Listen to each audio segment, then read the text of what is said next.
Bueno, ahora la idea sería continuar exactamente con el mismo razonamiento que veníamos haciendo en el repaso que se hizo para la función, en particular 1, esta, ¿no? Esta, 1 menos x cuadrado sobre el intervalo 0, 1. Ahora lo que vamos a hacer es extender todo eso a algo más general. Más general en este sentido. Que la función con la que vamos a trabajar en el intervalo cerrado no necesariamente sea positiva, por lo tanto, no necesariamente lo que estoy buscando es un área, pero todo lo que hice al momento de buscar el área de una región encerrada debajo de la gráfica de una función, me sirve para poder pensar en algo un poquito más grande, en donde extiendo lo que hacía a funciones no necesariamente positivas, y extiendo todo lo que hacía a particionar mi intervalo de trabajo no necesariamente en subintervalos de la misma longitud. Entonces tomamos todo eso que hicimos, que sirvió como una buena estrategia en esta búsqueda de área de una región, lo agarramos, lo usamos y lo expandimos a algo más general. Entonces van a aparecer lo que después vamos a llamar las sumas de Riemann, pero que empiezan de la siguiente manera. Yo tengo una cierta función definida sobre un cierto intervalo cerrado, no necesariamente positiva, y vamos a generar esas sumas que estuvimos generando, que antes se llamaban sumas superiores o sumas inferiores, pero que ahora no van a tener necesariamente ninguno de esos dos nombres. Vamos a dividir, fíjense, este es mi intervalo de trabajo. El intervalo de trabajo es el AB. Le voy a cambiar el color. El intervalo de trabajo es el AB. No necesariamente es el 0, 1. A ese intervalo lo vamos a dividir en n partes, no necesariamente iguales. Entonces ustedes verán que acá está x0, un número que coincide con el extremo inferior. Luego sigue un valor x1, un valor x2, un valor x3, después vendrá un x4, un x5, qué sé yo, un x6, y así seguiré poniendo numeritos dentro del intervalo AB, manteniendo un orden de menor a mayor, hasta que el último, al que lo llamo x sub n, ese x sub n coincide con el extremo final de mi intervalo. Entonces, mi gran intervalo AB está dividido en n partes. ¿Cuáles son esas n partes? Las que se generan de ir considerando intervalos que van uniendo elementos consecutivos. Entonces, el primer subintervalo, que es este, es el que se genera de unir x sub 0 con x sub 1. El segundo subintervalo es el que surge de unir x sub 1 con x sub 2. El tercero, el que surge de unir x sub 2 con x sub 3, y así me voy dando cuenta que a todo mi intervalo AB lo tengo dividido en n partes. El conjunto de puntitos que están desparramados en orden a lo largo de todo el intervalo, donde el primero coincide con el extremo izquierdo del intervalo y el último coincide con el extremo derecho del intervalo, se llama partición. O sea, cuando uno habla de una partición, está hablando de un conjunto de puntos. Esa partición, este conjuntito de puntos, lo que hace es introducir una partición de mi intervalo en n subintervalos cerrados. Pero cuando uno habla de partición, está hablando del conjunto de puntos. ¿Que cuántos son? Fíjense, de acá para acá hay n más este, n más 1 puntos que provocan que el intervalo quede dividido en n subintervalos. Siguiendo la idea, que acá ya la empezamos a expandir, porque antes los subintervalos eran todos de igual longitud, ahora no necesariamente son de igual longitud. Siguiendo la idea, queremos construir rectángulos. Para eso, lo que vamos a hacer es cuando queríamos las sumas inferiores, elegíamos como valor de altura de cada rectángulo el valor más chico que la función tenía el intervalo. Si queríamos una suma superior, lo que hacíamos era, en cada subintervalo, elegir el valor más grande que tomaba la función en ese intervalo. Ahora, no necesariamente voy a elegir el valor más chico o el valor más grande. Entonces, ahí extendemos la noción. ¿Qué hacemos? En cada subintervalo genérico, xk-1, xk, elegimos un punto muestra, un punto representante, que puede ser el propio extremo izquierdo del intervalo, el extremo derecho del intervalo, o cualquier otro numerito que se encuentre dentro de este intervalo. Entonces, si acá pongo de manera genérica xk-1, xk, acá estoy parada en el késimo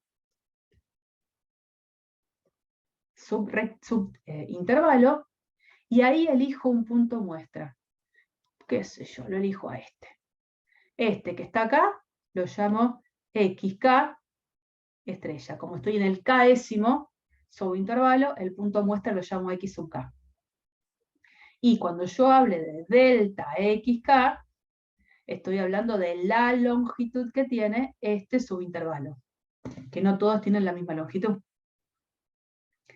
Cuando yo evalúo la función en ese punto representante y la multiplico por la longitud del subintervalo, y eso lo hago sobre todos los subintervalos y planteo la suma de todas esas expresiones, a esa suma, que la llamo S sub P ahí, ahora van a ver por qué, se le da el nombre de suma de Riemann para F en este intervalo AB.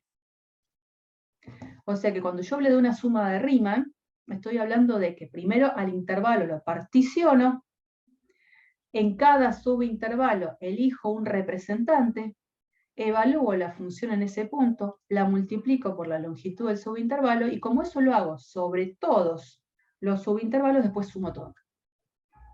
Lo que se obtiene es una suma de Riemann. ¿Cuántas sumas de Riemann tengo yo para cada función en un intervalo concreto? Infinitas.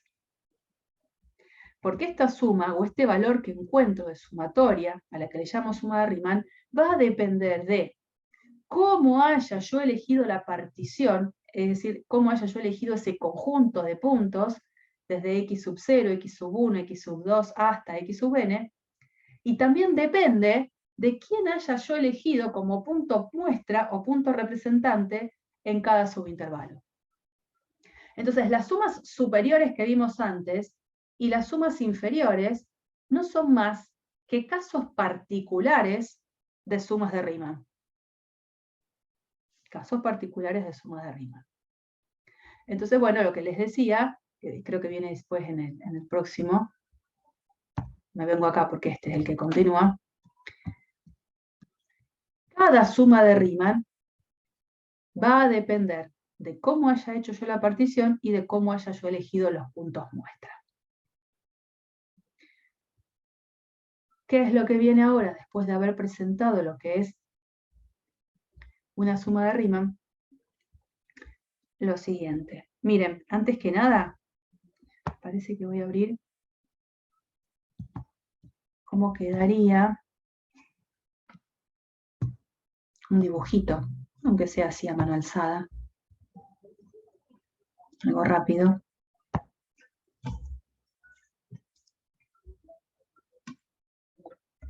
Imagínense que la función con la que trabajo está definida acá, acá, y hace esto. La función, esta es mi función. Digo, bueno, tomo una partición de mi intervalo, tomo este punto, tomo este, acá dejo mucha distancia, tomo este y tomo este. Una partición así como formada por pocos elementos. En este primer subintervalo me elijo como punto muestra, solo porque se me ocurrió, el extremo izquierdo de este intervalo. Entonces ahí evalúo la función, trazo el rectángulo y ahí lo tengo. En este subintervalo, que es el que sigue, se me ocurre tomar como punto muestra el del medio, el punto medio. Entonces, tomo la función en ese punto medio, ahí trazo ese segmento vertical y trazo mi rectángulo. En este intervalo, que es bastante grande, se me ocurre tomar como valor muestra este puntito de acá. Entonces, trazo este segmentito vertical y ahí, en todo ese intervalo, trazo este rectángulo. En el que sigue, se me ocurre tomar como punto muestra en este el extremo derecho, tomo la función en el extremo derecho y ahí trazo el rectángulo. En este intervalo que está acá, puedo elegir un punto muestra, por ejemplo, un punto que anda por acá donde su imagen es negativa o su imagen es positiva. Se me ocurre ahora venir acá, a una imagen positiva. Tomo el valor de la función, ahí trazo ese segmento horizontal, trazo el rectángulo, y acá elijo lo que vale la función en este extremo izquierdo. Esa construcción es la que después va a participar en lo que sería la suma de Riemann. En la suma de Riemann yo voy a ir calculando f en el punto muestra por la longitud del subintervalo en el que estoy parada. F en el punto muestra por la longitud del intervalo en el que estoy parada. En este, f en el punto muestra por la longitud del subintervalo. O sea que esa suma que yo voy a generar en esta partición elegida al azar va a ser una suma donde van a participar números positivos y números negativos. Las longitudes de los subintervalos siempre van a ser positivas. El valor de la función en el punto muestra podría ser positiva o podría ser negativa. Entonces, en la suma podría haber números positivos como números negativos. ¿Estamos de acuerdo? Y que quede lo que quede. Ahora, cuando uno arma una suma de Riemann, se va a preguntar si existe el límite de esas sumas de Riemann. Cuando el número de los elementos que participan en esa partición son cada vez más grandes, o lo que nosotros decimos, la norma de la partición tiende a cero. Antes de empezar con esta lectura les comento. Esta doble raya en P, que era la partición del intervalo, habla de la norma de la partición. ¿Qué significa la norma de la partición? El valor más grande de todas las longitudes de los subintervalos involucrados. Entonces, en nuestro dibujito, esta partición, que la formé tomando este punto, este punto, este punto, este y este, tomo las longitudes. La longitud del primer subintervalo, de acá hasta acá. La longitud del segundo subintervalo, de acá hasta acá. La longitud del tercero, y desde acá hasta acá. La longitud de este, la longitud de este y la longitud de este chiquitito de acá.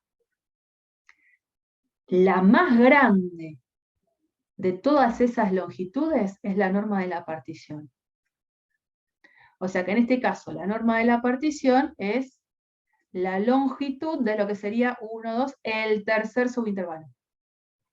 En este caso la norma de esta partición sería justo la longitud de lo que yo llamaría el tercer subintervalo, delta x3. Entonces, cuando hablemos de norma de la partición, estamos hablando justamente de esto, el valor más grande de todas las posibles longitudes de los subintervalos que quedaron explícitos en función de la partición. Bueno, no se asusten con esto que van a ver, no es algo que nosotros trabajemos para nada, quédense tranquilos, es una manera de presentarlo para tener formalidad, pero va a quedar acá. Primero entendamos qué estamos queriendo decir.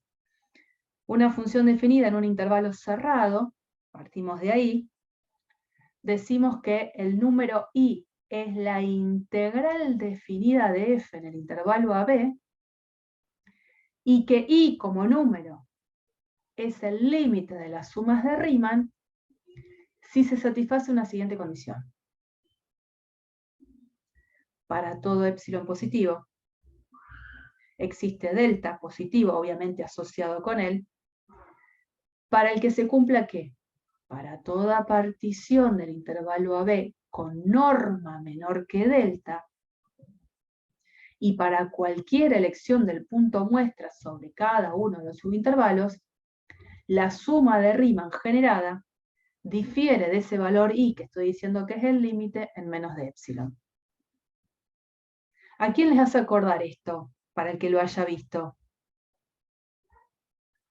Habla A de la ese- definición de límite. definición de límite de eso. Exacto. Bueno, como la integral definida es un límite, la forma de presentarlo con formalidad es a partir de la definición formal de límite que uno podría haber visto en cálculo 1, pero no todas las condiciones la hemos visto. Son pocas en general las que han visto la definición formal, así que por eso digo, no, aquel que, por ejemplo, fue alumno mío, en cálculo 1, no vio la definición formal de límite, y tampoco es para asustarse. Siempre que uno habla de límite, habla de tendencias, de cercanías. Lo importante es que la integral definida es el límite de una suma de Riemann, de las sumas de Riemann. Entendiendo de que estas sumatorias tienden a un valor que lo vamos a llamar integral definida. Y ese número tiene una notación muy especial. La notación que tiene la integral definida es esta, me parece que no les va a resultar desconocida, pero ustedes habrán visto la notación de integral indefinida. ¿Se acuerdan esto? Así solito. ¿Qué significaba eso? La familia de antiderivadas de F. Eso que estás diciendo, ¿no? Entonces uno ponía una primitiva de la función integrando y le sumaba una constante arbitraria y ahí aparecía la familia de funciones primitivas. Bueno, este símbolo de la S alargada se sigue usando, pero fíjense que con el detalle de que esa S alargada tiene en el extremo inferior y en el extremo superior a los numeritos A y B, que son los que conforman el intervalo de trabajo. Y la notación, donde digo esta y esta se parecen bastante, significan absolutamente cosas distintas. Mientras esta identifica una familia de funciones primitivas de la función integrando, esto representa un número. No tiene nada que ver. Las notaciones son parecidas, pero no tienen nada que ver. Entonces, la integral definida de una función no es más que el valor límite de las sumas de Riemann cuando la norma de la partición tiende a cero. Cuando todas estas longitudes de los subintervalos son tales que el más grande de todos tiende a cero. Si el más grande de todos tiende a cero, con más razón entonces todos los restantes. O sea, todos los subintervalos son cada vez más chicos en longitud. Por supuesto que no digo que esto sea fácil de hacer, el cálculo del límite de una sumada de Riemann. Lo vamos a hacer para algunos ejercicios iniciales, después vamos a tratar de buscarle la vuelta, de esquivar el realizar el límite de una suma de Riemann y ver si se puede resolver por otro lado el cálculo de la integral definida. Aquel que lo ha dado en la escuela secundaria, por ejemplo, sabe a lo que me estoy refiriendo, nos estamos metiendo en otro tipo de ejercitación, pero en principio yo les tengo que definir la integral definida de la manera que corresponde, que es esta, límite de las sumas de Riemann. En la siguiente placa la idea es entender la notación, que no va a ser para ustedes nada raro, es la integral, el símbolo de la S alargada, el numerito que ponemos acá, lo que les decía recién, el extremo inferior de lo que es el intervalo de trabajo, acá vamos a poner el extremo derecho del intervalo de trabajo, esta es la función con la que estoy trabajando, la función integrando, y el diferencial de x que acompaña, donde a mí me dice cuál es la variable en juego, ¿no? La x es la variable en juego. Y este título lo van a ver repetido en varias diapositivas porque vamos a decir un montón de cosas en relación a esto nuevo que estamos aprendiendo. Esto es la notación. Cuando nosotros decimos que la suma de Riemann tiene un límite concreto, que es ese número que estamos notando de esta manera, estamos diciendo que las sumas de Riemann convergen, tienden a un número i, y de la función f se dice que es integrable, ¿no? Entonces, cuando uno dice que la función es integrable sobre un cierto intervalo, lo que está dando a entender es que esta integral existe. Y que exista significa que existe el límite de las sumas de Riemann. Y un dato importante es este. Muchas veces decimos que la variable de integración es muda. ¿Qué queremos decir con eso? Esta integral, lo que estábamos diciendo hace un ratito, esto es un número. Es un número. Por lo tanto, como voy a tener un número final, no depende del nombre que yo haya utilizado en la variable dentro de la expresión de la integral. Es como cuando nosotros en cálculo 1, al principio de los ejercicios, trabajábamos con f de x y le poníamos x cuadrado más 1. O trabajábamos con g de t menos 5. O h de s al cubo menos 2s más 3. Si yo pongo esto, o pongo t, y acá pongo t cuadrado más 1, la expresión de la función no cambia. La función es la misma, lo que estoy cambiando es el nombre que utilizo para la variable. Acá pasa algo similar. El nombre que utilizo para la variable es indistinto. Entonces yo puedo poner la integral desde a hasta b de f de x diferencial x, o la integral desde a hasta b de f de t diferencial de t, o con cualquier otro nombre que use a la variable en juego. El nombre que use de la variable no es relevante en absoluto para el número final. Por eso muchas veces se dice la variable es muda, no aporta nada. Más observaciones y que justo tienen que ver con esto que yo les hacía en el dibujito. Si la función con la que yo estoy trabajando sobre mi intervalo de trabajo es toda positiva, como sería en este caso, las sumas de Riemann que voy a generar, cualquiera sea, puede ser una suma superior, una suma inferior o cualquier otra generándola de la manera en que la acabo de presentar, siempre va a ser suma de áreas de rectángulos. Esa suma de Riemann va a ser siempre la suma de área de rectángulos, porque la función es toda positiva a lo largo del intervalo. En cambio, que lo estuvimos viendo en el ejemplo que les hice en el YAM, si la función fuese una función que toma tanto valores positivos como negativos a lo largo de todo el intervalo de trabajo, hay rectángulos que pueden quedar construidos y que quedan por arriba del eje X, ¿y eso por qué? Porque el punto representante en el cual yo decidí evaluar la función y tomar ese valor de altura del rectángulo es un valor de la función es positiva. Pero puede pasar también que el representante elegido en el intervalo haya sido uno donde la función me haya dado un número negativo.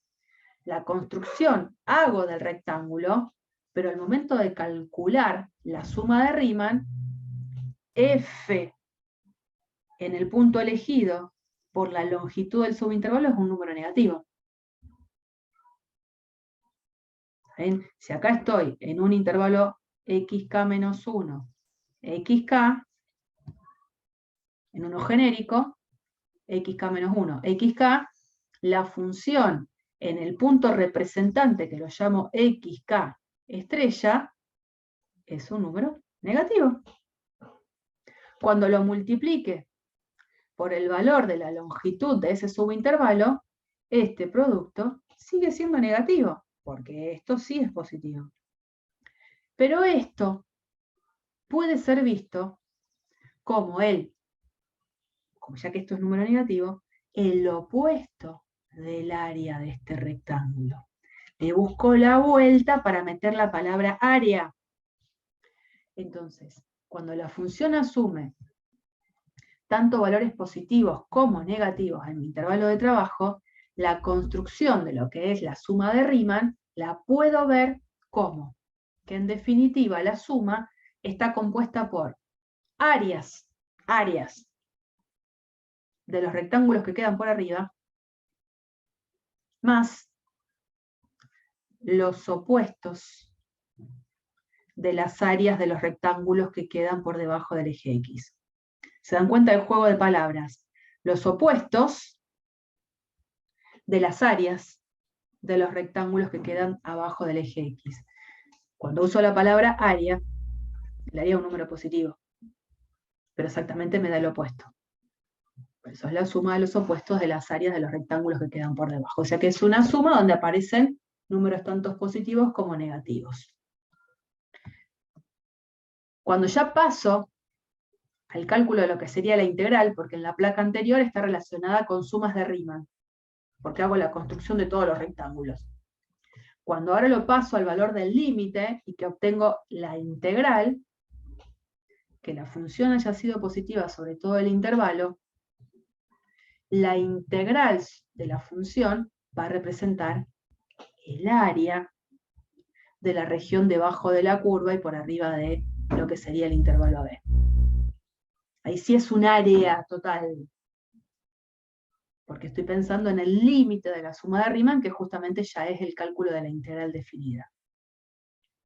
Y para el caso ahora de una función que no necesariamente es siempre positiva sobre todo el intervalo, el límite de las sumas de Riemann, que es haber calculado la integral definida, la puedo pensar desde el gráfico como unas restas de áreas. Donde ¿quién es A1 para mí? El área de lo que queda como región arriba del eje X y por debajo de la gráfica de la función.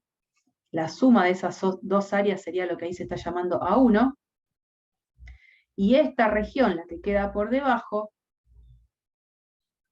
sería la región que estamos llamando A2, que va a tener un área, pero que en la suma estoy sumando la opuesta. Entonces, cuando la función toma valores positivos o negativos, la integral definida se puede pensar como una resta de áreas. El área de la región que queda por arriba del eje X y debajo de la gráfica de la función, menos el área de la región que queda por debajo del eje X y por arriba de la gráfica de la función. Esto es sin plantear el límite, esto es planteando el límite. Más observaciones.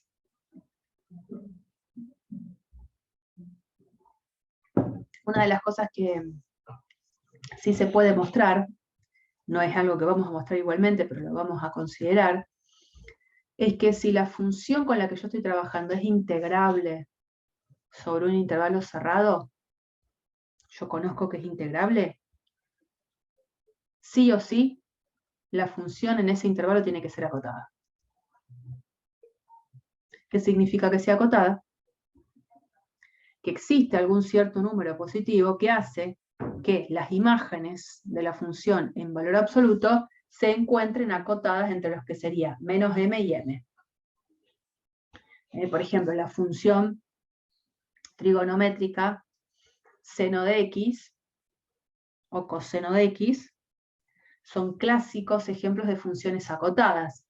La función seno de x sabemos que se encuentra entre menos 1 y 1. En valor absoluto lo que yo puedo decir es que es menor o igual a 1. Lo mismo con la función coseno. La función coseno de x es una función acotada. Pero la lectura de esto es así. Si f es integrable, entonces la función tiene que ser acotada en el intervalo de trabajo. Me preguntó si a lo mejor la vuelta puede ser cierta, ¿no? De si es acotada, si la función puede ser integrable. O tiene que ser integrable. Solo una pregunta que queda ahí abierta que vamos a tratar de responderla después acá. Entonces, si es integrable, sí o sí la función es acotada. Por lo tanto, si la función no es acotada en mi intervalo de trabajo, entonces la función no es integrable. ¿Estamos de acuerdo? Entonces, f integrable en lo que sería el intervalo AB implica f acotada en AB. Eso es cierto. Lo que también es cierto es, no esto implica no esto. Si f no es acotada, entonces f no es integrable. Que no sea acotada es que evidentemente tengo algún tipo de discontinuidad de salto infinito. Entonces, si eso aparece en un intervalo en el que estoy trabajando, como la función no es acotada, voy a poder concluir que la función no es integrable. Entonces nadie se va a poner a hacer el límite de sumas de Riemann porque ya no es integrable, eso quiere decir que no existe el límite de las sumas de Riemann. Hay que ver cómo se lee de manera convincente y que me sirva. Y yo les decía recién, yo sé que si es integrable, entonces es acotada. ¿Podré volver? ¿Podré decir que si es acotada en un intervalo, entonces es integrable? ¿Acotada implica integrable? No. Y este es el ejemplo clásico, en donde tenemos una función que, si bien es acotada, no es integrable en ningún intervalo cerrado. Fíjense esta función. Esta función toma solo dos valores de imágenes, o 0 o 1. La función vale 1 si se la evalúa en un número racional, y vale 0 si se la evalúa en un número irracional. ¿Cuál sería el dominio de esta función? Si tengo esto. Y los reales. La verdad. El dominio de f, todos los reales. Y entonces la idea es, ya que tengo que mostrar que no es integrable, a pesar de que es recontracotada, porque tiene solo dos valores de imágenes, o 0 o 1, la idea es tratar de trabajar sobre el intervalo 0, 1. En realidad como para focalizarnos en un intervalo. ¿Y cómo podemos demostrar entonces que esta función no es integrable? Se supone que de ser integrable, el límite de las sumas de Riemann, cualquiera sea la que yo intente fabricarme, va a tener que ser siempre el mismo. Eso es decir que la función es integrable, que el límite de la suma de Riemann existe independientemente del tipo de suma de Riemann que yo quiera construir. Entonces la propuesta es ver qué pasa cuando yo para esta función sobre el intervalo cerrado 0, 1 decido formar sumas superiores y decido formar sumas inferiores.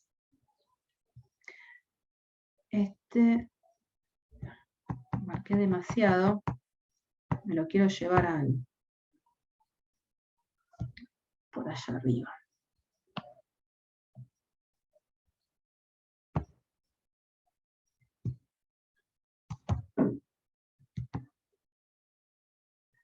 Tengo esta función, ¿no? Tengo que mostrar que no es integrable en el intervalo 0, 1.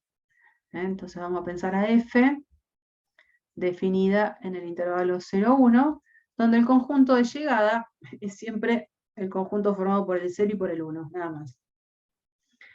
Y voy a hacer este dibujito, ¿no? Intervalo 0, 1. Voy a pensar en hacer una suma superior. Suma superior.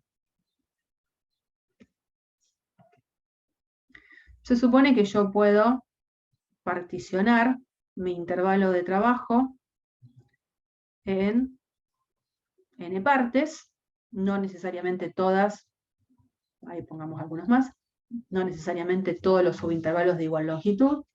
Este va a ser x0, este será x1, x2, x3, y así voy a seguir, hasta que el último, que yo lo llamaría x sub n, sé que tiene que coincidir con el extremo derecho del intervalo. En la suma superior, yo lo que genero es esto, la sumatoria con k de 1 a n de f en, voy a poner xk por delta xk, donde acá le ponemos el estrella que es el representante. Si yo genero una suma superior, es porque en cada subintervalo generado, yo tengo que elegir el valor más grande que asume la función en cada subintervalo. Entonces me paro en el primer subintervalo. ¿Cuál es el valor más grande que la función asuma en ese intervalo?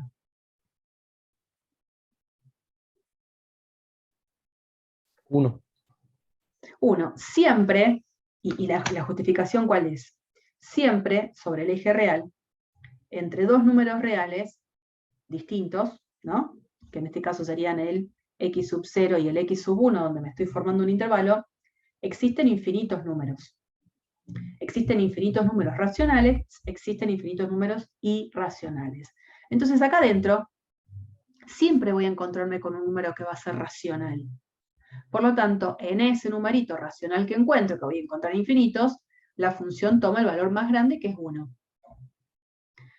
Me voy al segundo subintervalo, porque estoy generando una suma superior. Entonces, en el segundo subintervalo tengo que tomar el valor más grande que la función asume en ese subintervalo. Con la misma justificación, en este segundo subintervalo existen infinitos números que son tanto racionales como irracionales. Entonces, como acá hay números racionales, la función toma el valor más grande, que es 1. Y lo mismo en cada subintervalo. Entonces, cuando yo forme la suma superior, el valor más grande que la función asume siempre es 1. Siempre va a ser 1. O sea que en este caso me queda la sumatoria con k de 1 a n de la suma de los delta xk. Yo ahora me quiero convencer de cuánto da esta sumatoria.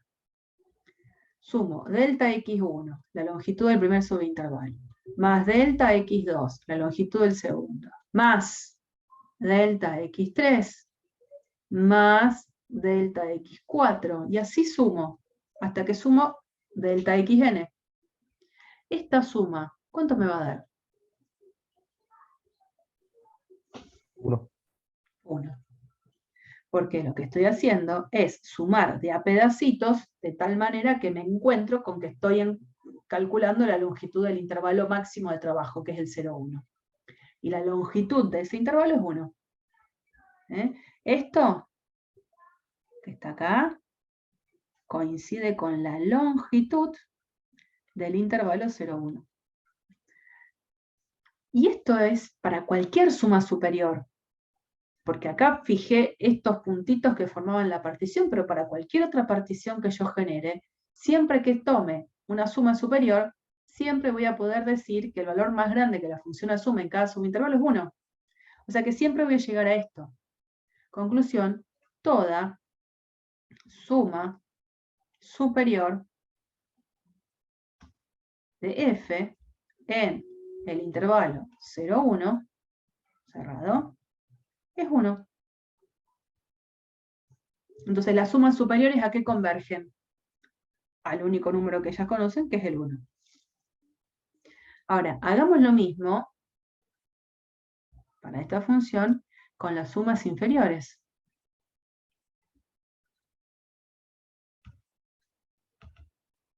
Voy a volver a marcar esto, una sumatoria con k de 1 a n, de f en xk estrella, por delta xk. Ahora, en cada subintervalo tengo que elegir el valor más chico que la función asume en cada subintervalo. ¿Qué voy a decir ahí?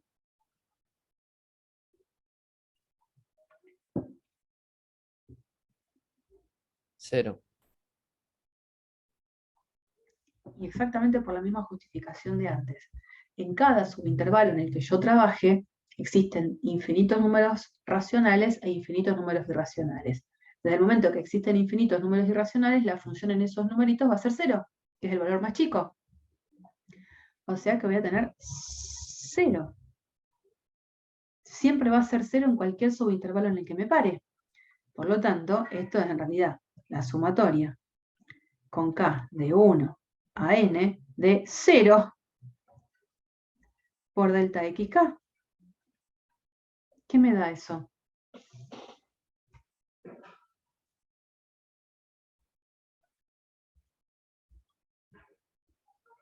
En principio es esto.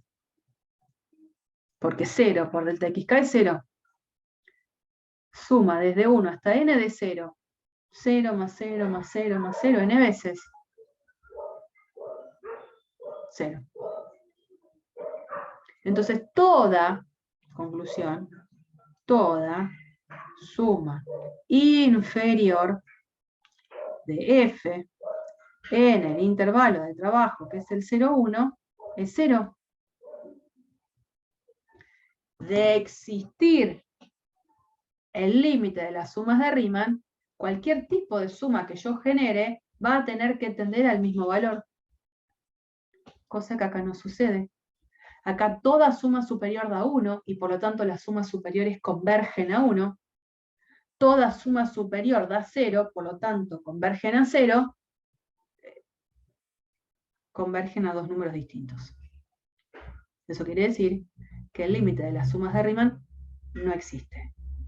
Y si no existe, entonces no existe la integral definida para esta función en el intervalo 0,1. En realidad no existe para ningún intervalo cerrado.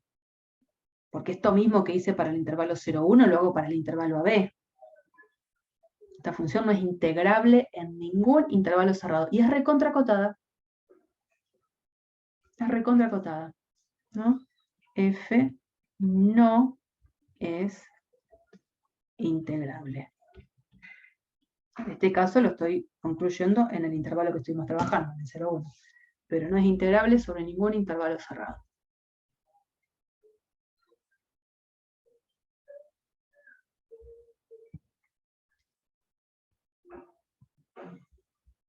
Bien. Ya vimos todas las observaciones importantes que podíamos haber hecho. Un montón. Todas estas. Esta es importante. Acuérdense siempre de este ejercicio que les puede salvar las papas en algún parcial. Y vamos ahora a cosas más positivas, digamos.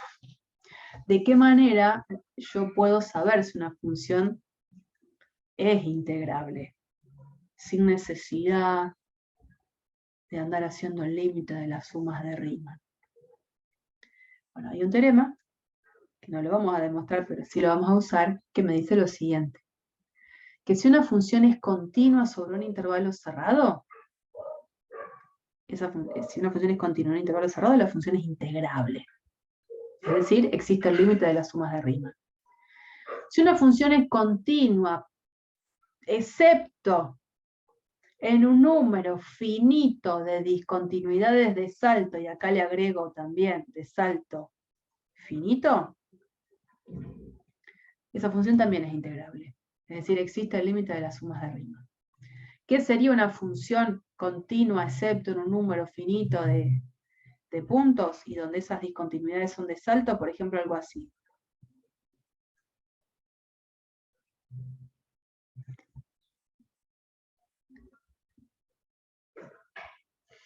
Supongamos que acá está A, acá está B. Esta función presenta saltos, los veo, pero todos los saltos que presenta son finitos. Y sucede en una cantidad finita de números dentro del intervalo. En este puntito, en este puntito y en este puntito. O sea, la cantidad de discontinuidades que tiene que tener es finita. Y los saltos en cada discontinuidad tienen que ser saltos finitos, no de saltos infinitos. Eso no tiene que pasar, porque sería no acotada y por lo tanto es no integrable. Así que funciones que sean continuas o que tengan a lo sumo este tipo de problemas van a ser funciones integrables sobre el intervalo y podría estar segura que existe el límite de las sumas de Riemann para esas funciones. Entonces, cuando uno se encuentra con un ejemplo concreto de querer calcular una integral definida de una función, dice, si yo ya tengo el dato que la función es integrable sobre el intervalo de trabajo, lo conozco por alguna razón, porque por ejemplo es continua, digo, todas las sumas de Riemann que yo intente construirme convergen al mismo número. O sea, todas las sumas de Riemann tienen como valor límite el mismo número. Entonces yo tengo que ser astuto. De todas las posibles sumas de Riemann que me puedo generar, trataría de buscarme aquella que menos problemas a nivel numérico me genere. Entonces, ¿cuál es la idea? De todas las posibles particiones que puedo tomar, elijo particiones que se llaman regulares. ¿Qué significa eso? Que todos los subintervalos en los que queda dividido mi intervalo de trabajo, todos tienen la misma longitud. Y elijo como valor muestra, por ejemplo, el extremo izquierdo o el extremo derecho de cada uno de los subintervalos. En esta escritura que ustedes ven acá, se considera que consideramos como punto muestra ese que llamábamos estrella, el extremo derecho de cada subintervalo. Miren, intervalo de trabajo es el AB. Y lo divido en n partes iguales. Todos miden lo mismo. ¿Cuánto miden cada uno de estos intervalos? Lo que dice acá, b menos a sobre n. O sea, esto mide delta x, esto mide delta x, todos miden lo mismo, todos miden lo mismo. Y delta x es lo que dice acá, b menos a sobre n. Tomo la longitud del intervalo, lo divido por n y ahí encuentro la longitud de todos. Entonces este que es mi primer subintervalo, tiene como extremo izquierdo a A, y este extremo derecho, ¿quién sería? ¿Cómo lo genero? Acá tengo A, esta longitud es delta X, este extremo, ¿cómo lo genero? A más delta X. Sí, señor. A más delta X. Es decir, A más una vez delta X. Ahora voy al segundo subintervalo. El extremo derecho de ese segundo subintervalo. ¿Cómo lo encuentro?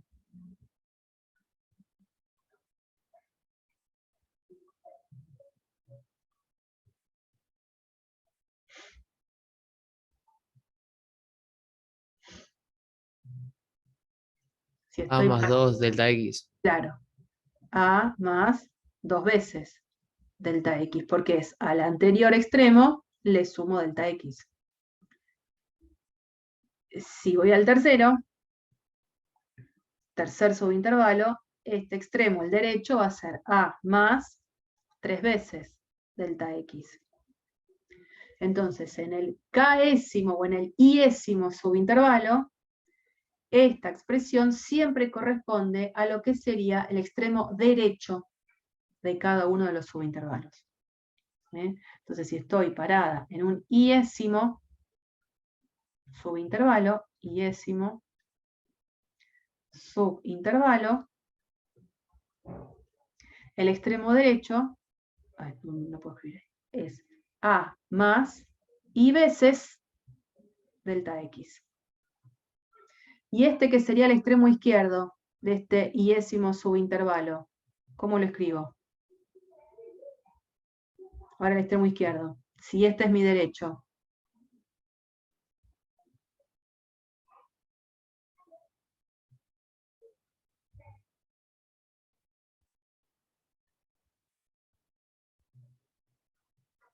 ¿Cómo, profe? ¿Me repite? Este es el iésimo subintervalo, del cual el extremo derecho es A más I por delta X. ¿Cuál sería la expresión de este subintervalo? El extremo izquierdo. Este. A A más más I y menos menos 1. 1 delta X. Eso.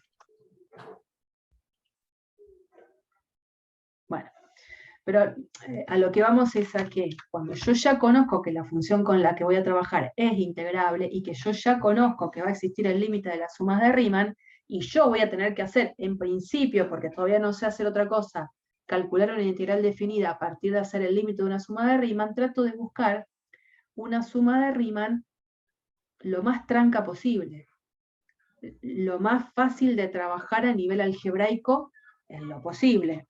Entonces, ¿qué hago? Nos estructuramos. En vez de tomar cualquier tipo de partición del intervalo AB, tomamos una partición regular. Y nos estructuramos en cada subintervalo, elegir siempre el extremo derecho del intervalo. Y planteamos el límite de esta suma cuando n tiende a infinito, porque cuando n tiende a infinito, me aseguro, gracias a que la partición es regular, que delta x, como la longitud de cada uno de ellos, tiende a 0, que es lo que quiero, que la norma de la partición tienda a 0. Cuando la partición es regular, todos los subintervalos miden lo mismo. Y la norma de la partición coincide con la longitud de cualquiera de ellos, porque todos son iguales. No es necesario buscar el máximo valor de las longitudes de los subintervalos, en este caso. Bueno, entonces vamos a meternos en un ejemplo. Recordemos esto, que es lo que estábamos viendo de la semana pasada, de la grabación. Estas propiedades de sumatorias. Y nos vamos a meter en el chanchullo de calcular la suma de Riemann para este ejemplo que era el que veníamos desarrollando antes. O sea, vamos a hacer todas esas cuentas que yo les había puesto en el PDF anterior, puntitos suspensivos. Vamos a hacer todas las cuentas. Bueno, a ver. Ya habiendo visto todo el concepto de integral definida, digo, esta función que era la que veníamos trabajando desde el principio, es una función continua, porque es polinómica. Es positiva, sobre todo el intervalo de trabajo. Por lo tanto, calcular el área de esta región, gracias a que la función es positiva sobre todo ese intervalo, en realidad es pedir el cálculo de la integral definida de esta función sobre mi intervalo, que es el 0,1. O sea, ahora podemos hacer esta traducción, gracias a que f es positiva sobre todo mi intervalo de trabajo. El área la voy a poder encontrar calculando la integral definida de la función en el intervalo 0,1. ¿Cómo calculo esto? Bueno, como la función es continua, es integrable. Y si es integrable, sé que existe el límite de las sumas de Riemann con cualquier suma de Riemann que yo decida construir. Entonces decimos, esto es el límite cuando n tiende a infinito de esta sumatoria, ¿dónde? Voy a la placa que hice recién. Todos los subintervalos los tomo de la misma longitud, como el intervalo de trabajo es el 0,1, delta x es el extremo derecho del intervalo menos el extremo izquierdo del intervalo dividido n.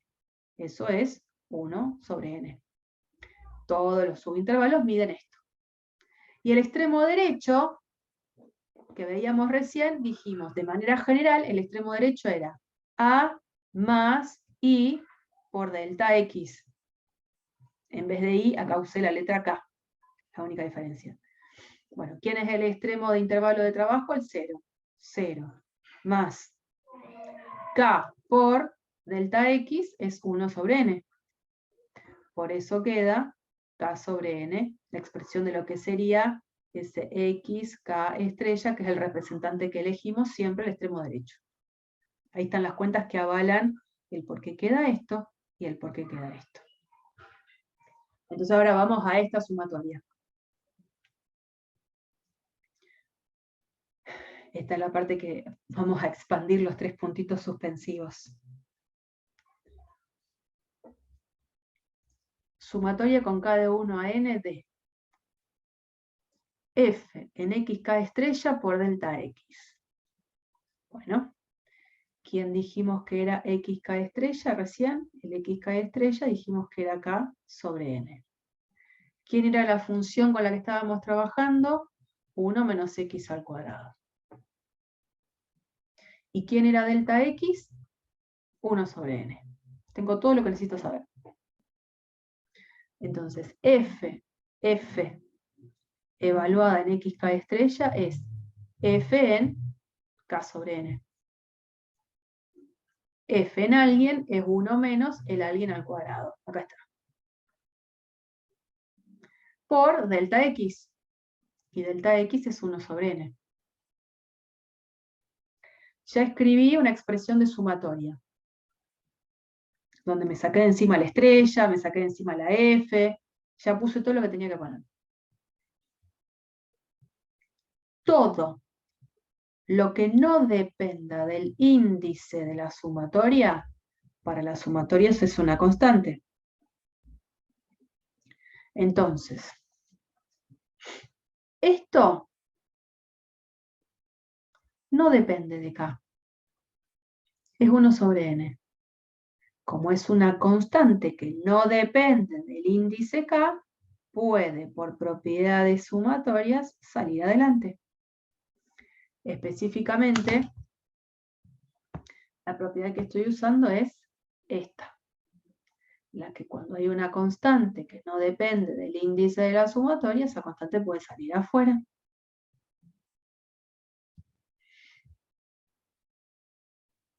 ¿Cómo sigue esto?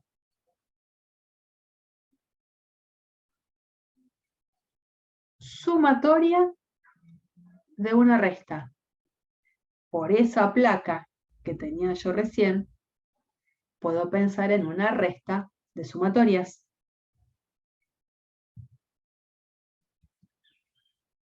Esta. Sumatoria de una resta, la resta de las sumatorias.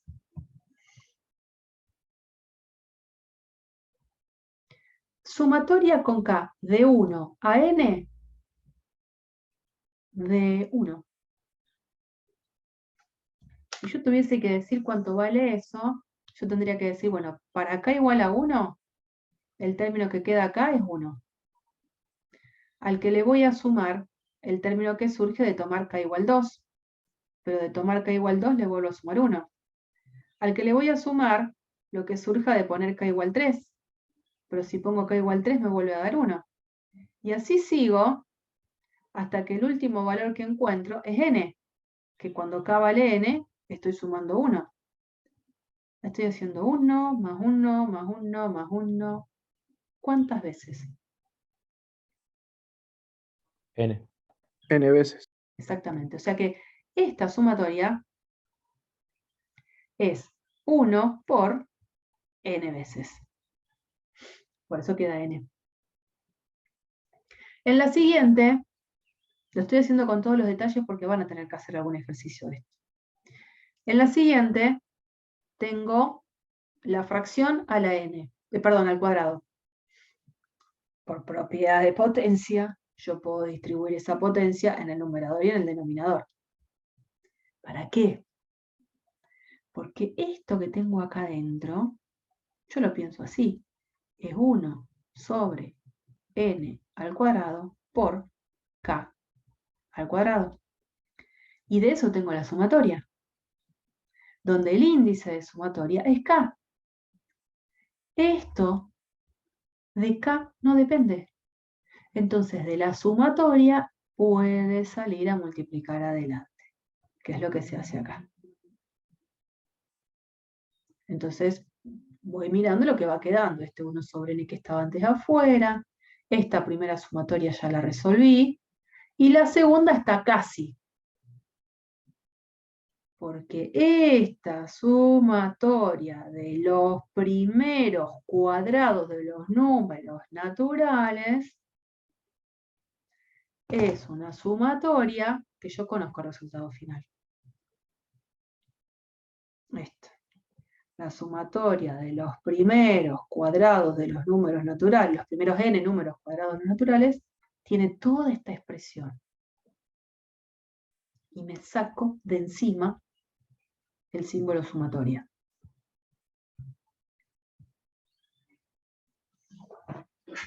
Y eso es lo que viene ahora. Esta sumatoria es la que estamos reemplazándola acá por el resultado final. Ahora, a partir de acá en adelante, el símbolo sumatorio ya no está más. No está más. Entonces trato de buscarle la vuelta de a esto, escribirlo de una manera más compactada, ¿no? Por ejemplo, qué sé yo, se me ocurre este n que está acá, lo puedo simplificar con uno de este. Me queda esta resta. Saco como un denominador 6n cuadrado. Perdón, 6n. Sumo, resto lo que tengo acá. Multiplico por esto y queda esta expresión cerradita, que era el resultado final de esos 3 puntitos suspensivos que yo le había puesto.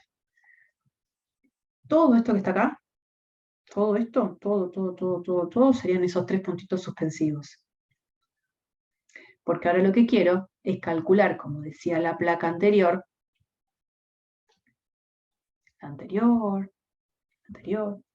esto. Quiero calcular el límite de esa sumatoria cuando n tiende a infinito. Ya esta expresión la pude escribir sin necesidad de seguir escribiendo el símbolo sumatoria. Ahora de lo que acabo de encontrar, voy a calcularle el límite cuando n tiende a infinito. Porque de esa manera me asegura que la norma de la partición tiende a 0. Bueno, la integral entonces es el límite cuando n tiende a infinito de esta sumatoria de la cual encontramos esta expresión cerrada, y calculo el límite sin problemas. El valor 2/3, que era el que ya habíamos encontrado antes. Así que esto, que en este caso particular, porque la función sobre el intervalo de trabajo es toda positiva, esto representa el área de la región S. Ahí están todas las cuentas. Todas. No falta ninguna. Esto que hoy puede ser variable, en algún momento se van a sentar y lo van a hacer para algún caso concreto. ¿Cuál es el caso concreto? Ese que está ahí. Ese que está ahí. Lo que hay que mostrar es que la integral definida de la función x sobre el intervalo de trabajo, que es 0b, con b un número positivo, esta integral es b² sobre 2. Esperen que yo lo voy a cerrar a esto y lo voy a volver a abrir porque se pone como lento. Y es porque le estuve escribiendo un montón. Y lo vuelvo a abrir.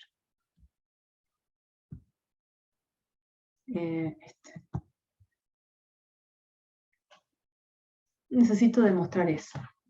A partir de lo que dice ahí, límite de suma de Riemann. Digo, la función integrando, esta, ¿es integrable? Si yo considero que llamo f de x a la función x que va a estar definida en el f de x, perdón. La función es x, con x perteneciente al intervalo 0b. ¿Es integrable? Sí, Sí, porque es porque es continua continua. y es acotable. Cuando me dijeron es continua, chao, ya está. Eso cerró. La función es continua, f es continua, por ser polinómica, por ser la función identidad, en el intervalo 0b, por lo tanto, f es integrable. Buenísimo. ¿Eso qué quiere decir? En AB, en 0b digo. Que la integral desde 0 a b de x diferencial de x lo voy a poder calcular como el límite cuando n tiende a infinito, de lo que hicimos recién, sumatoria, con k de 1 a n, de f en x k estrella por delta x. Puedo tomar una partición regular y donde el x k estrella va a ser el que llamábamos el extremo derecho de cada subintervalo. En nuestro caso, el intervalo es el intervalo 0b. ¿Cuánto me va a quedar delta x? B sobre N. B sobre n. ¿Quién sería el xk estrella?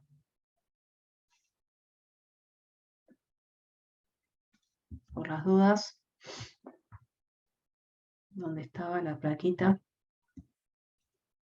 Acá. El xk estrella, yo le pongo k, acá está con i, yo le pongo k, es a más k por delta x, el extremo izquierdo de mi intervalo de trabajo, más k por delta x. Entonces, en este caso, ¿qué tendría que poner? Decía a más k por delta x es mi xk estrella. ¿Quién sería para mí entonces acá? K por B sobre N. Claro, el a es 0, entonces me queda k por b sobre n. Fantástico.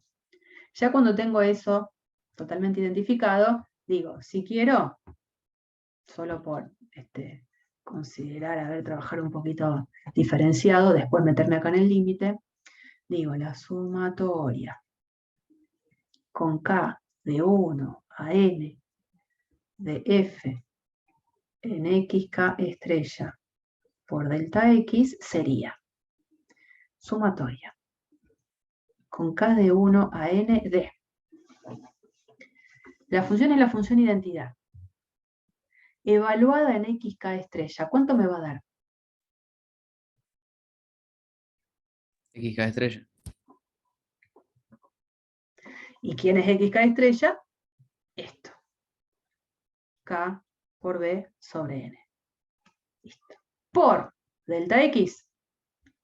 Por delta x. B sobre n. Entonces esto es k por b sobre n por b sobre n. En definitiva, esto es sumatoria con k de 1 a n de k por b al cuadrado sobre n al cuadrado. ¿Qué puedo hacer acá como alguna operación lícita con esta sumatoria? Como es constante, la puedes sacar de la sumatoria. ¿Qué cosa sería constante? B cuadrado sobre N cuadrado. Perfecto. Entonces, b cuadrado. La saco afuera multiplicando. Exacto. Y me queda la sumatoria con k de 1 a n de k. Esto que está acá es una de las fórmulas que estábamos viendo en un recordatorio. Estaba por acá atrás.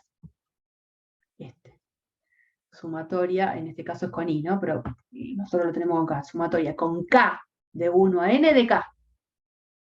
Que es n por n más 1 sobre 2. O sea que uso esa formulita para completar ahora lo que me quedó a mí en esa sumatoria. O sea, esto es b cuadrado sobre n cuadrado por esta sumatoria es n por n más 1 sobre 2. Como yo ya tengo ahora la expresión de cómo queda esta sumatoria sin escribir las sumatorias, es donde vengo acá. Digo, la integral de 0 a b de x diferencial de x es el límite cuando n tiende a infinito de toda esta sumatoria que yo ya tengo la expresión de cómo queda. B cuadrado. Bueno, ese paréntesis estuvo ahí de más. B cuadrado n por n más 1 sobre n cuadrado por 2. ¿Qué puedo hacer? Simplifico un n. Vale, simplifico este con este. Entonces me queda límite cuando n tiende a infinito de b cuadrado por n más 1, este sobre 2, y lo divido por n. Cuando n tiende a infinito, esto, ¿a qué tiende? Infinito sobre infinito. Bueno, y si aplico L'Hopital, ¿qué me da? 1. Y si no querés aplicar L'Hopital, sin ningún tipo de problemas, podrías reescribir esto como, al distribuir el n me quedaría 1 más 1 sobre n. Que cuando n tiende a infinito, esto tiende a 0, y por lo tanto todo esto tiende a 1. Sería otra opción, digamos. Esto tiende a 1, por lo tanto, lo que encuentro es que este límite es tal cual lo que me decía que tenía que probar, b cuadrado sobre 2. El ejercicio está hecho. Pregunto. Acá porque decía demostrar a partir del límite de suma de rima. ¿No lo podría haber hecho de otra manera, sin sumas de rima? Y sí, ¿Cómo? la función x es la diagonal de un cuadrado de base y altura b. Así que puedo definir su área como b por b sobre 2, que es b cuadrado sobre 2. Bien. La idea es que justo como esta función sobre el intervalo, considerando que b es positivo, sería la función identidad que en b vale b. Esta función sobre mi intervalo de trabajo es siempre mayor o igual que 0. O sea que esta integral la puedo interpretar como el área de este triángulo. El área de la región que queda debajo de la gráfica de la función en el intervalo de trabajo. Entonces digo, bueno, es el área de un triángulo. Base B por altura B dividido 2, que es el resultado final. O sea, si lo interpretaba geométricamente, miren qué fácil que era. Porque justo nos quedaba una región de la cual conocemos una fórmula cerrada de cálculo de área. Bueno, este tipo de cosas en los ejercicios suelen pedirles que jueguen. Hay veces que tienen que calcular una integral de una expresión de una función que tiene una raíz cuadrada. Y bueno, y la idea es que no hagan ninguna suma de Riemann, sino que le busquen la vuelta de ver si a lo mejor la región que queda encerrada es una región que ustedes saben una fórmula cerrada de cálculo de área.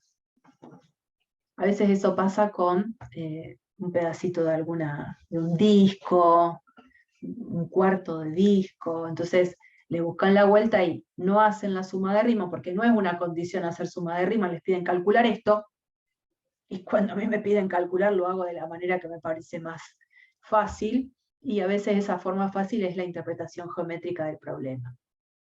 Así que cuando puedan hacer alguna interpretación geométrica, háganla. Es lícito. Salvo cuando sea la condición inicial, hacerlo por suma de Riemann, y no me queda otra.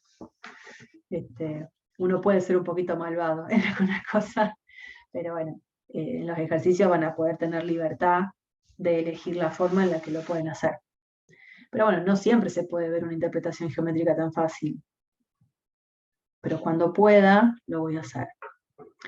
Bueno, después de esto, les va a quedar como ejercicio hagan alguno de los dos, demostrar, por ejemplo, de esta misma función, lo que estoy cambiando es que el extremo inferior ahora no es 0, es A. Donde estoy considerando, para que no tengan ningún problema, a un número más chiquitito que B, y no necesariamente tienen que ser positivos el A y el B, que sea lo que sea, o sea, yo sé que la gráfica de la función es esta, y el A y B pueden estar acá, o el A puede estar acá y el B puede estar acá, o el A puede estar acá y el B puede estar acá. No importa. No importa dónde estén, hay uno que es menor que el otro, y mostrar esta fórmula es hacerla con la suma de Riemann. De esta manera. Identificando quién es el delta X, identificando quién es el XK estrella, planteando la sumatoria que queda, y bueno, a meter mano en la sumatoria. Esta función, de nuevo, uno ya cambió la función, no es la misma. Lo que va a decir es que es integrable por ser una función continua sobre todos los reales, en particular es continua en cualquier intervalo cerrado, y por lo tanto, bueno, es integrable. Lo que significa que, de nuevo, el cálculo de la integral definida la voy a poder hacer como el límite de sumas de Riemann, eligiendo la suma de Riemann más apropiada para mí. Y de nuevo es elegir de manera apropiada delta X, el valor que ustedes saben cómo queda, porque es una partición regular, y el XK estrella siempre el extremo derecho del intervalo. Una manera de estructurarse para que la cosa sea bastante más amena. Y bueno, acá van a quedar fórmulas un poco agradables, pero hay que meter mano, hay que hacerlo, y ver qué queda realmente lo que dice acá. Bueno, una de las cosas que vamos a hacer es extender la definición de integral definida. La extendemos en este sentido. Nosotros cuando estuvimos haciendo todo lo que hicimos en la grabación y en la clase de ahora, siempre dimos por hecho que A es más chico que B. Pero podríamos extender la definición a el caso de que A sea más grande que B. Entonces, cuando yo tenga que hacer la integral desde B hasta A de la función, lo que puedo hacer, esto es una definición, es cambiar el orden de los extremos y poner un menos adelante. Eso básicamente tiene que ver con que cuando ahora estoy yendo desde un número que es más grande a un número más chico, los delta son números que van a ser siempre negativos. Los cambios que se producen van a ser negativos. Entonces de ahí viene esta extensión de la definición de integral definida. Cuando yo cambio el orden de presentación de los extremos de la integral, pongo el menos acá adelante. Y lo que es obvio, digamos, me parece, que si considerara la integral definida donde el extremo inferior coincide con el extremo superior, ahí no tengo paso de intervalo, en realidad es como que estoy trabajando sobre un punto, y se define la integral definida donde el extremo inferior coincide con el extremo superior como el número 0. En el caso de la función que sea integrable, se define de esta manera. Se extiende entonces la definición de integral definida a estos casos un tanto particulares. Bueno, esto me parece que, si bien yo se los comento, es lo que vamos a tomar la posta en el día de mañana, cuando nos veamos presencialmente. En la parte final de la sección 5.2, sería del libro, aparecen lo que son las propiedades de la integral. Son todas estas propiedades que vamos a trabajar y que las vamos a utilizar, y acá les comparto, la vemos mañana, les comparto para que vayan pispeando. Ustedes lo conocen, Khan Academy es un lugar donde aparecen un montón de recursos para practicar, pero millones de temas, y bueno, estos recursos acá quedaron lindos para practicar justamente ejercicios de cálculo de integrales definidas. Y pueden buscar en YouTube, esta es una grabación que hizo Erika Hinrich, que es nuestra profe coordinadora, en la que hace una resolución de ejercicios, como acá dice, del tipo de las 56 y 57 de la sección 5.2, que son ejercicios que necesitan utilizar estas propiedades. Así que, por supuesto, una vez que veamos las propiedades y que nos embarquemos en la resolución de ejercicios usando propiedades, pueden chusmear estos ejercicios resueltos por la profe, que son del estilo de estos dos seleccionados, no son justo esos dos seleccionados, para no hacerse exactamente los pedidos. Así que bueno, ahí tienen un lindo material de búsqueda más adelante, cuando empiecen a trabajar con integrales. Bueno, y para que vean, que es lo que vamos a ver mañana, estas propiedades están expuestas de manera repartida en la parte final de la sección 5.2 del libro. Yo se las compacté todas en una sola plaquita, y bueno, mañana vemos las demostraciones que ameriten de esa parte, y nos metemos con la sección 5.3 del libro, que es el teorema fundamental del cálculo, que ese es súper importante. Bueno, a ver si puedo dejar esto de grabar. Sé que sigo grabando. Ahí está.